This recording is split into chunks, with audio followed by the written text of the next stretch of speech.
enjoying the hospitality of the Daily Star. So I want to invite General Shahidul Alam Khan, the Associate Editor of the Daily Star, to start the proceedings this morning. I think a very important discussion meeting on the gains and pains of 2013. You know what I'm talking about. It's a pity that we have to wake up only after tragedies. But I hope we have woken up well and proper, and let us see how much we have achieved between then and now in meeting the requirements to make our workplace safe. In our paper, not only through the supplement that we publish at the end of the discussion, but perhaps throughout the year on every aspect of the garment industry, that being the most important industry, most important foreign exchange earner in the country. I'll say only this, and just a few little remarks in that. Will we have any photograph? I don't even need a photograph. Yes, sir. We'll have a photograph taken. So please, What do you need to do? we need to look smart and intelligent as we can. and a photograph that will come out tomorrow. I think that comes very naturally into this now. Yes, not to all. Thank you very much.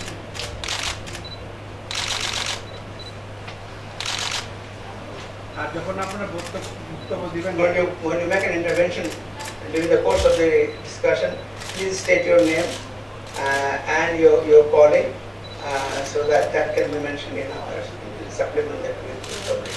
Thank you very much. Over to the chair. Thank you very much, Anand, for this warm welcome.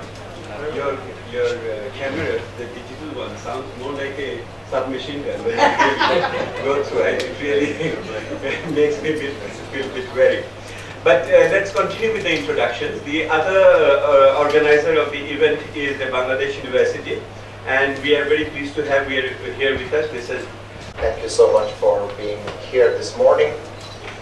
We are very grateful to Daily Star and BGMA for giving us the opportunity to participate in this study. We, along with the researchers, we think this is a very important time, as Professor Devapriyo mentioned, Dr. Devapriyo mentioned, sorry sir.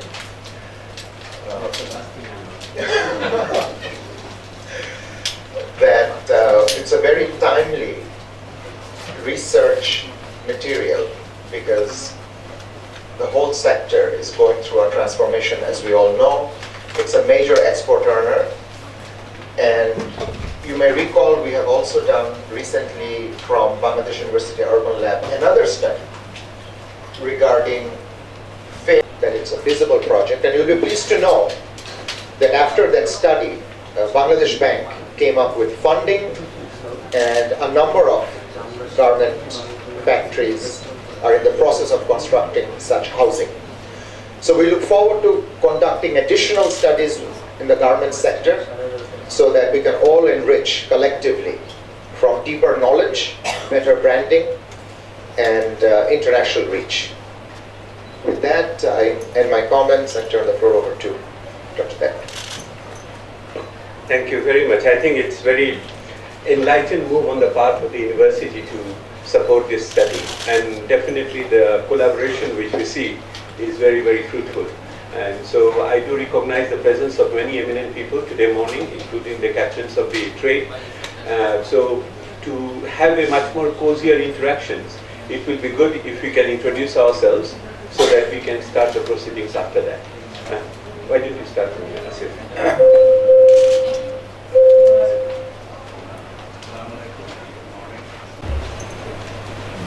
Assalamu alaikum, my name is Kamran Rahman. I'm not in the garments industry, but I have been associated with the issues of garment industry by being a member of the governing body of the International Labour Organization, and I'm also the regional vice president for Asia and the Pacific of the International Organization of Employers. Thank you. Assalamu alaikum. My name is Mahmoud Hussain. I am a professor of marketing at San Francisco State University, and I'm very pleased to be here among this eminent group. Good morning. I'm Professor Ghulam Rahman, advisor at Bangladesh University. Formerly, I am the professor of Kuwait. Assalamu alaikum. Good morning. My name is Dr. Amar Bashir, Vice Chancellor, Bangladesh University. Good morning. I'm Tina Javeen. I am a chartered accountant and investment policy advisor to the ICT division. Thank you. Assalamu alaikum and good morning. Kamrul Hassan, Treasurer, Bangladesh University. Assalamu alaikum and good morning. I am Niaz Mohammad Khan. I am Registrar of Bangladesh University. আমি শুভ, আমি প্রথম আলোতে কাজ করি। This is Mohammad Saddam Hussain, currently working as the lecturer of Bangladesh University. I'm Umigul Mushullah, Bangladesh University, Assistant Professor, Head of Department of Mathematics. Good morning, I'm Fahmida Khatun, Center for Policy Dialogue. Good morning, I'm Tawfiq Ali. Till December last year, I was CEO of CAFCO, but I've been working in this area, the multilateral trade negotiations, for many years, and I continue to work with the World Trade Organization in this area. I'm Rubana Haq, I'm a garment manufacturer, Bangladesh. Assalamu alaikum, architect Iqbal Habib. I'm a member of the Board of Trustees, Bangladesh University. Good morning, I'm Rana Alok Singh, Regional Manager for Ethical Trading Initiative. Currently I'm looking out of all ETI programs in India, Bangladesh and Pakistan. Good morning, my name is Debbie Coulter. I'm the Head of Programs at the Ethical Trading Initiative. Assalamu alaikum. I'm Mahmoud Asad Khan Babu, Vice President BGMA. Okay. Please. So, Abu Mirad Ali, Director BGMA. Thank you very much for joining. May I have the round in the behind, please? Assalamu alaikum. I am Tahmina Akhtar. I am the lecturer of the market. I am Shahnaz Parveen, Senior Lecturer, Department of Business Administration, Bangladesh University. Assalamu alaikum. I am Mishkat Ibn Sharif, Lecturer, Department of Business Administration, Bangladesh University.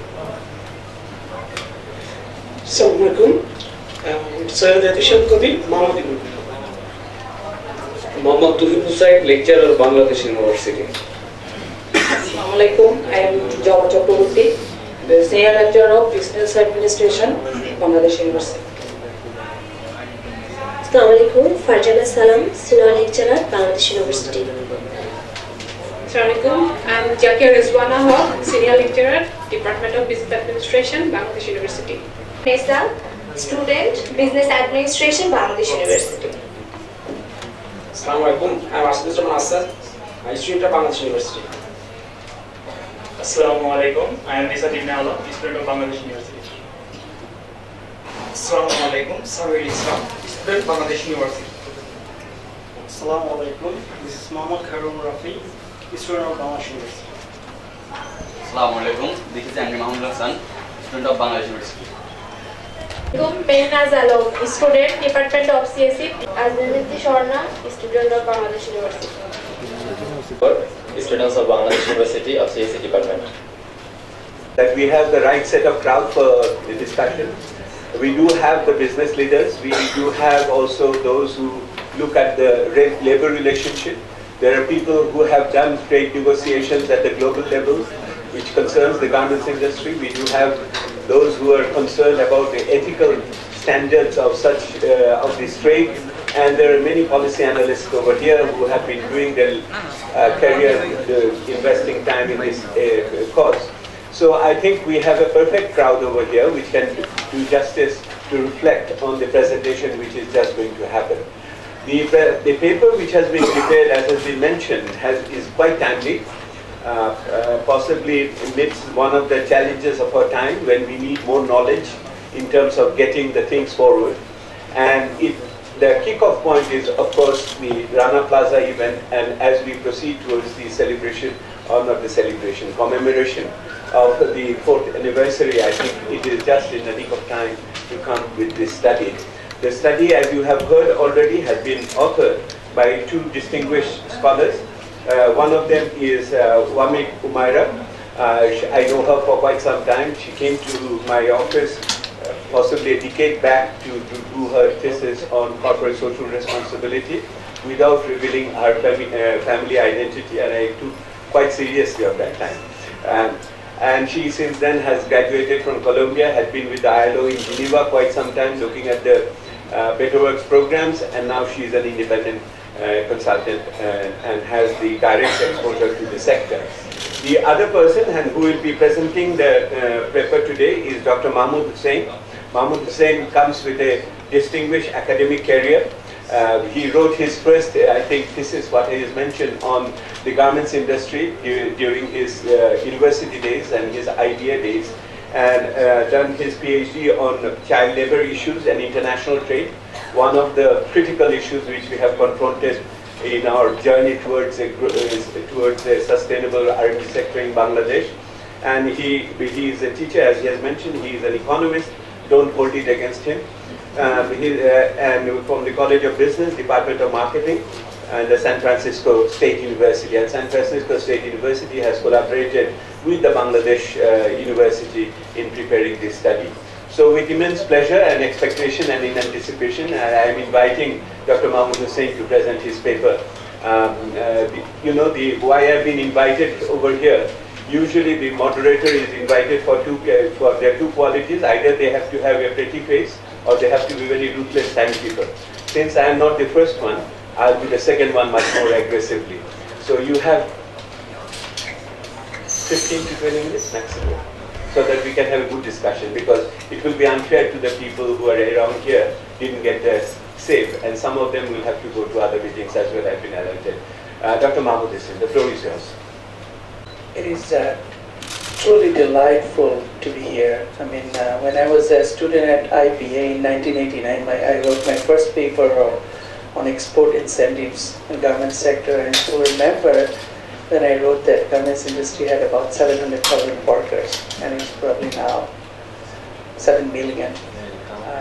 My PhD was also in child labor and international trade, and it's like I'm closing the loop, coming back to garments again. I'm so happy to do it. Before I start, I would like to thank Bangladesh University for their generous support, and I have to mention Wamik, the young girl who really took the heavy load and assisted me. But it looks like it has gone through a revolution. It has embarked on a path of and electrical safety standards. This intervention was led by about 2,500 factories were inspected by them out of 3660 factories. So that's where we kind of researched, like, what do we want to know at this time, and what lies ahead in the future. To ensure full compliance, they took a lot of measures under the guidance of Accord and Alliance. What they were asked to do mainly was trees that were in shared building, ensure fire electrical safety by moving generator, the substation, install fire doors, spring. So and they were under specific time pressure to comply with these changes or requirement or improvement, whatever we say. So, how they have been doing over the last few years. And then we wanted to go deeper into the compliance issues, like what needed to data assurance from the buyers, or what do they feel about their future. That was the focus of this research. So what we did, we launched an online survey that consisted of 27 questions. The question: traffic information, factory size, production, financial performance. And then we went in the month of January, and the questions, surveys were filled out by someone at the management who was responsible for compliance-related issues. So what did we find? I'll go over The next few slides, factories employed about 73,000 workers. Their monthly production capacity was about 740 pieces. Average age of this factory was 15 years, as you can see from this chart. Most of them fell in the age range of 11 through 15.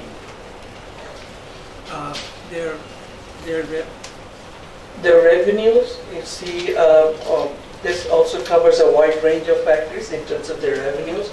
Most of them fall in the mid-size here, from 15 to 30 million dollars. Revenue and cost, there's no surprise. There will be a positive correlation. Okay? As the revenue goes up, the cost also goes up, so there's no surprise here.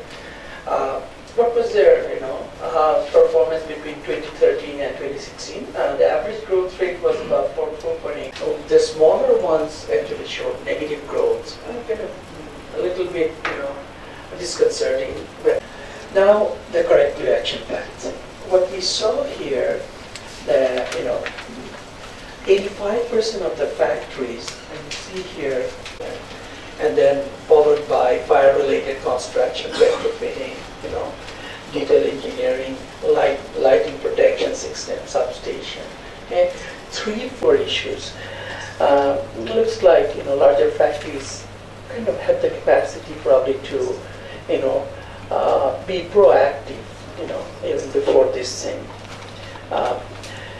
So once the inspection was done, Accord Alliance also wanted to see how many of them rectified the issues. Of the factories that we surveyed, we found that 41% issues were rectified, the issues that were identified in the first corrective action plan. Who showed the most improvement? We found that Walmart, suppliers to Walmart reported the best performance. So if we look at, there were two, this graph shows the change between the corrective action plan findings. Less than 0 means they found more problems later than before. 23% of the costs were implicit costs were production loss due to the relocation or ongoing remediation process, lack of migrating workers. We did not have any information on that. What we found, factories with higher turnover generally spent more to meet compliance requirements, and factories with highest revenue were probably relatively compliant already, going against the tide in a sense. What were their challenges? Funding was the biggest challenge. Unavailability of materials, they were not given enough time, and then delayed approval. These sort of things, we wanted to know about whether they can sustain this change and sustain this improvement. 3 out of 4 factories almost expressed optimism. They said, yes, we can. A little deeper into it, what we found that generally these factories were larger too. Okay? Of the factories that reported that they have the capacity to sustain this improvement, 60% reported that they had not received any assurance. That's kind of a little disconcerting, and it goes well with their level of confidence about sustainability. Cost and assurance.